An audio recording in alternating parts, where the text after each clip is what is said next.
Train to Busan, Peninsula and Parasite. It seems that Korea is doing extremely well in the film market today, and I am all for it. However, a new show is here, one that you probably are here for, and that is Squid Game. Player 324 eliminated. Dumbass got caught. Welcome back to Fallen Angel Productions, where I explain what a movie is. In this episode, I'll be reviewing the first ever show, the 2021 Netflix show Squid Game. This year, Korean director Wang Dong-hyuk has made the smash hit Squid Game, and it's still number 1 on Netflix in Australia, so he's definitely done something right. Before we continue, I'd actually really highly suggest you go and watch the show for yourself. It's a real fun watch, and you'll be invested in seconds, I guarantee it. The show itself is only in its first season now, and has a total of 9 episodes. The show itself is a battle royale type thing that can be linked to the likes of the Hunger Games. The show has exploded in popularity after it was released not even a week ago at this point. The show's plot centers around 456 people being taken to an island after being in severe debt and promised money.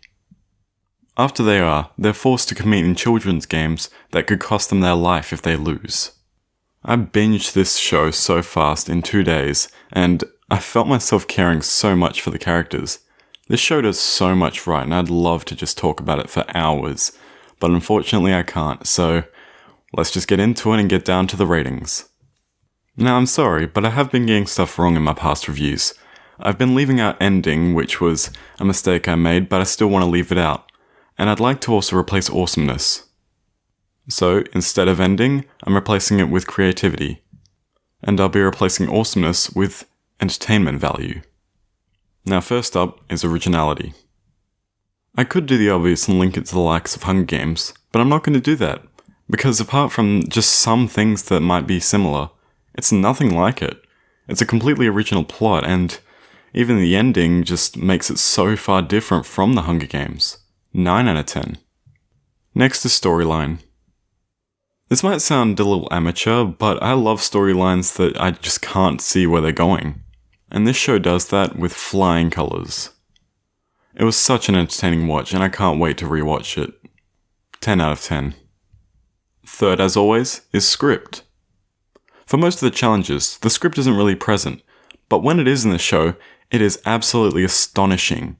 It had me on edge from start to finish, and honestly, some of the best writing I've ever seen. 10 out of 10. Next is characters. Okay, I'm not going to do an introduction for this one. The characters are amazing. No doubt about it. Characters are so hard to write sometimes, and sometimes they can be some of the worst parts about movies. But this show has some of the best characters I've ever seen written in media in a long time. In a show like this, characters can be the most important thing, and these characters are some of the best, so 10 out of 10. Next is acting.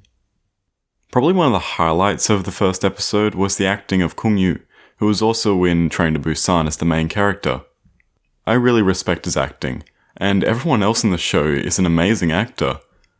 For some parts I just forgot that it was actually a show and I was just watching actual people. That being said, I did watch it in dub, so it wasn't the voice acting. But from what I saw, it's going to be a 9 out of 10. Next, special effects.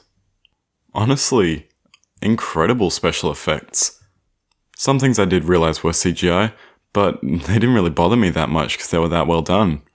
The set design in this show was absolutely astonishing though, I must put that in. 9 out of 10. And of course next is editing. I just want to throw high praise at the editing for the first episode, the red light green light challenge. Whenever it was red light, always slow panning shots, always capturing the moment. Whenever it was green light, it was always fast paced. It captured the pacing of the moment extremely well. Throw in some breathtaking camera shots and you got yourself a good show, with 10 out of 10 for editing. Next is creativity. I've already thrown high praise towards set design, but I want to throw more compliments towards the costume design. The design for the staff and for the main person were really good. and extremely unique. 10 out of 10. 9 is entertainment value. I feel that everyone gets something out of this show. Once you get past the first episode, I guarantee you'll be hooked and want to binge it all the time. Shows like this only come around every once in a while, so we've got to watch them while they're here. 10 out of 10. And last but not least, personal opinion. This show was so unexpected for me. I went into it just thinking it was going to be a fun little thing, but it turned out to be so much more than meets the eye. I throw my highest recommendation towards it for you to watch it. 10 out of 10. That brings the total of Squid Game to 97 out of 100. And now for my thoughts. I wish shows like this would come around more often.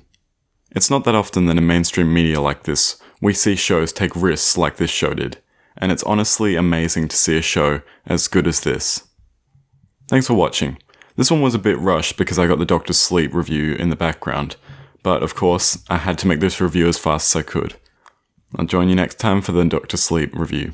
Until then, make sure you pay your debts, otherwise Dog the Bounty Hunter will come after you.